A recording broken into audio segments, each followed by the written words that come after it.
Imagine trying to survive this hyper-competitive, deeply rigid environment where literally every single minute of your day is scheduled by someone else. Oh, yeah, zero control. Exactly. Zero. The alarm rings at this precise, non-negotiable time, Yeah. and you have, like, exactly 20 minutes to get dressed. Right. You have to navigate a shared living space and then report to the dining hall. And from there, your whole day is just this relentless sequence of mandatory blocks. It sounds exhausting just thinking about it. It really is. You've got timetables dictating your physical location, these rigid study routines telling you exactly when to focus. Plus, there are incredibly high expectations just hovering over your head all the time. And usually a whole binder full of rules, right? Oh, absolutely. Rules about how to interact with dozens of people you're forced to share this space with. You're essentially just a cog living inside a machine. And, well, the machine really only cares about one thing, which is the schedule. Yeah, the schedule is king. So if you want a masterclass in how to survive that kind of system without totally losing your mind, who do you turn to? A military general? Maybe a Fortune 500 CEO. I think so, yeah. Well, how about a 6-year-old boy and his stuffed tiger? I mean, it sounds completely counterintuitive, right? But that is exactly why it works so beautifully. It really does. So today we are taking a deep dive into this brilliant, completely unexpected source text. It's an essay titled, What a Boarder Can Learn from Calvin and Hobbes. Such a great piece. It's fantastic. Our mission today is to explore how this beloved, slightly chaotic comic strip actually serves as a profound survival guide for thriving within rigid systems. Yeah, and it's important to point out that while the essay specifically targets students in boarding schools, the psychology here applies to, well, to you, the listener, right? 100%. Whether you are navigating a strictly regimented corporate job or, I don't know, an intense academic program or, honestly, just the overwhelming structure of modern life. Yeah, the daily grind. Exactly. The core tension we are dealing with here is this inherent conflict between performance and human development. Okay, say more about that. Well, highly structured environments like boarding schools or corporate hierarchies, they're designed for performance. Right. Strict timetables, measurable metrics, enforced routines. The KPIs. Yes, the KPIs. And those things are absolutely necessary to keep order and ensure that you get the grades, hit the targets, pass the exams. Right, the machine needs to function. Exactly. But true human development doesn't happen on a spreadsheet. No, it doesn't. Development is fundamentally about self-understanding. It's about cognitive flexibility and how we actually connect with the people around us. Institutions prioritize the performance, but this essay argues that we have to fiercely protect the development side. Which means we have to talk about the one space the institution literally cannot put on a timetable, which is your mind. Yeah, your internal world. Right. To survive physical rigidity, you need this boundless mental freedom. And Calvin from the comic strip, he is the absolute master of this. He really is. He never just sees what's literally in front of him. No. He doesn't just look at a mundane pile of snow in the yard. He sees the terrain for an epic, high-stakes battlefield with snow goons. Snow goons are classic. Or a quiet walk through the woods, right? Yeah. That transforms into this deep philosophical journey. And of course, most famously, a discarded cardboard box isn't just trash. Oh, the box. Yeah. It becomes a fully functioning time machine. Or transmogrifier. Yeah, and this is where we get into the actual mechanics of imagination. Because we often dismiss imagination as just, child's play. Right, like it's just a cute distraction. Exactly. But cognitively speaking, it is the absolute bedrock of problem solving. Really? Yeah. When someone is trapped in a rigid environment, their brain is constantly being told what is real, what is required, and what the singular correct answer is. So engaging your imagination is actually a deliberate act of cognitive flexibility. Okay, let's unpack this. Because obviously, a boarder sitting in a mandatory study hall or like an accountant sitting in a cubicle isn't literally going to build a time machine out of a shoebox. Right. That would probably get you fired. Yeah, exactly. But here's how I'm visualizing the dynamic. Living by a strict schedule is kind of like being handed a coloring book with incredibly thick, heavy black lines. Oh, I like that. And the institution's primary goal is just to make sure you stay inside those lines. Imagination isn't about throwing the coloring book away and refusing to participate. No, you still have to color. Right. It's about choosing wild, unexpected neon colors to fill it in. It's how you reclaim ownership of your mind when your body has to be in a specific chair at a specific time. That is a perfect visualization because the lines are drawn and you do have to exist within them, but the colors you choose completely change your psychological relationship to that environment. Yeah, that makes sense. If you are only driven by the fear of stepping outside the lines, like the fear of failing an exam or missing a deadline, then every difficult assignment just becomes a threat to your survival in that system. But wait, I have to push back here for a second. Sure, go ahead. Isn't encouraging imagination in a high-pressure, hyper-competitive environment just giving people an escape mechanism? How do you mean? Like if I'm studying for AP Calculus or I'm supposed to be finishing a quarterly financial report, isn't using my imagination just a really nice way of saying I'm zoning out and completely avoiding my actual work? That is a super common assumption, that imagination just equals distraction. Right. But what this essay brilliantly uncovers is that imagination isn't an escape from reality at all. It is actually the absolute foundation for engaging with reality on your own terms. Interesting. How so? Well, how does pretending a cardboard box is a time machine actually build resilience? Because when you practice imagining different wild realities for fun, you are actively strengthening the exact neural pathways required to imagine different solutions when things go wrong in real life. Okay. So you're building the mental infrastructure for resilience. Exactly. When a student who exercises that cognitive flexibility fails a math test, their brain doesn't immediately default to, oh, I am a failure and my life is over. Right, because they aren't stuck in one single narrative. Yes, their brain is already trained to conceptualize multiple outcomes and view things from different angles. They view the failure with curiosity rather than paralyzing fear. They can imagine a path forward. Right. You aren't avoiding the work. You are approaching the work with a mind that isn't easily broken by those rigid expectations. That's powerful. But there's a danger here too, I think. Oh, for sure. Because once you train your brain to imagine new realities, like once you start seeing the snow as a battlefield or the cardboard box as a time machine, you inevitably turn that same critical, imaginative lens onto the walls that are holding you in. The rules of the institution. Exactly.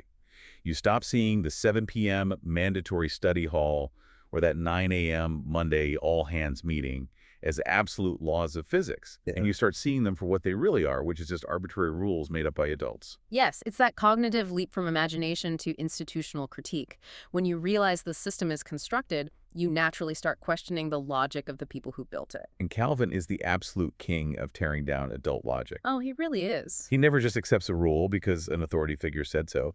He demands to know the underlying philosophical justification for why he has to eat his vegetables or, why he has to go to bed when he isn't tired. Right, he constantly exposes how flimsy the rules often are.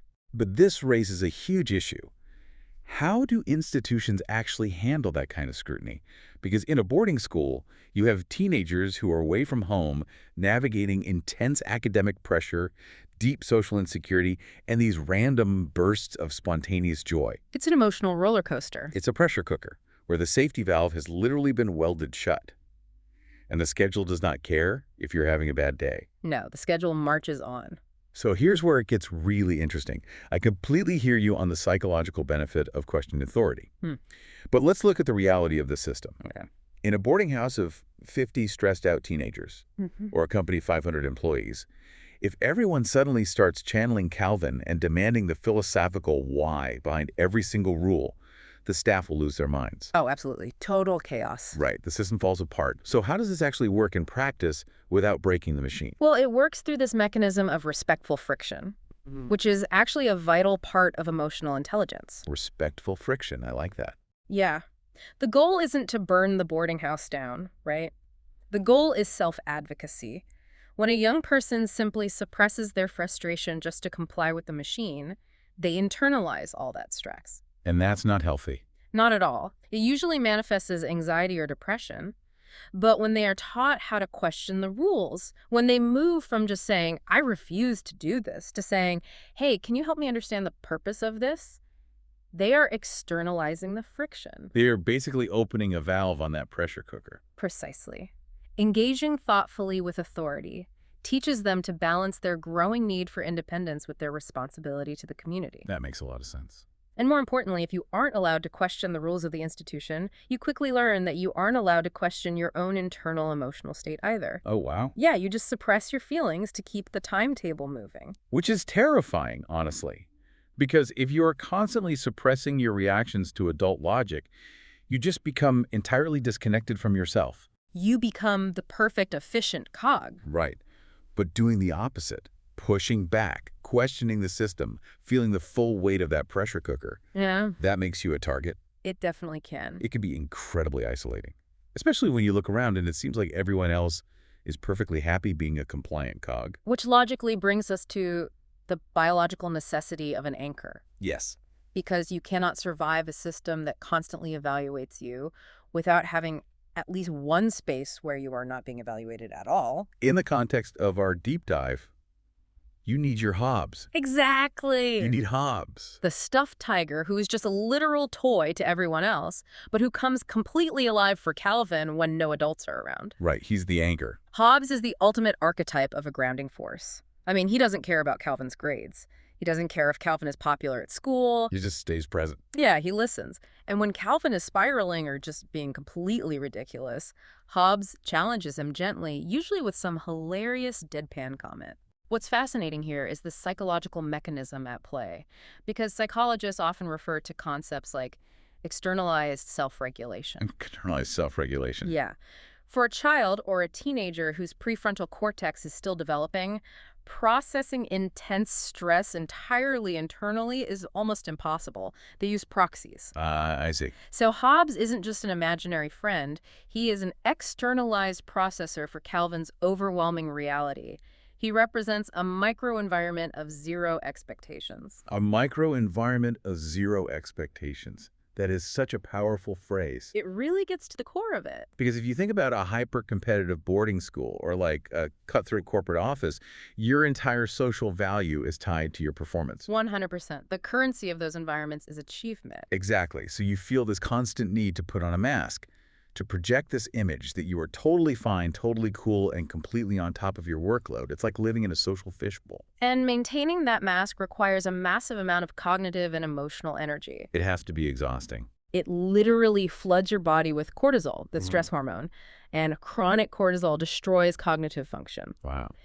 So having a Hobbes, whether that is a trusted best friend, a mentor, or even just a deeply private journaling practice, is an absolute biological necessity to reset a stressed nervous system. Because it's the only relationship in your life where the currency is an achievement. Right. It is a safe space to finally take that heavy armor off and just breathe. And the essay breaks down how you actually build that kind of connection in a shared living space. It's not easy. No, it's not. It's not about finding someone who has the exact same resume as you. It's about choosing honesty over pretending to be someone you're not. Which is incredibly risky in that fishbowl environment. When everyone is watching, the pressure to conform is just immense. You want to fit in. Exactly. But prioritizing trust over popularity is really the only way to create true emotional safety. When peers actually support each other during times of intense stress, rather than competing with each other for limited resources or praise, it completely transforms the environment. A building full of beds becomes an actual community. Yes, with a strong sense of belonging. So if you have that one person, or maybe that small group, who accepts you unconditionally, it actually gives you the strength to put the armor back on when you need to. Exactly. You're a comer, and you get back out there. You can step back into the rigid schedule without losing your core identity. But that brings us to the ultimate friction point in all of this. The demand for actual output. Right. Because the machine doesn't stop just because you're having a profound philosophical breakthrough with your best friend. No, it certainly does not. You still have to pass your final exams. Yeah. You still have to deliver the quarterly report. You still have to pay rent. If we connect this to the bigger picture, this is the exact tension explored in the final section of the essay. The tightrope of growing up. The tightrope. Yeah. Calvin's adventures constantly highlight this. He desperately wants the endless freedom of childhood imagination, but he is repeatedly bumping up against increasing societal expectations. He is constantly being pushed toward efficiency. Exactly. So what does this all mean? When I look at how society, and specifically rigid institutions, talk about growing up, it often feels like a trap. How so? Well, we treat maturing as this grim, inevitable process of becoming serious. We equate adult logic with efficiency. Oh, definitely. It's like institutions are constantly whispering to us, okay, playtime is over, abandon your imagination, standardize your personality, and get to work. And that is exactly why institutions push for seriousness, because predictability equals efficiency. Right. A standardized cog is much easier to manage. But the underlying argument here fiercely rejects the idea that efficiency is the exact same thing as maturity. Because it's not. It's not. Boarding environments, corporate structures, the daily grind, they are actively shaping our identity, whether we realize it or not.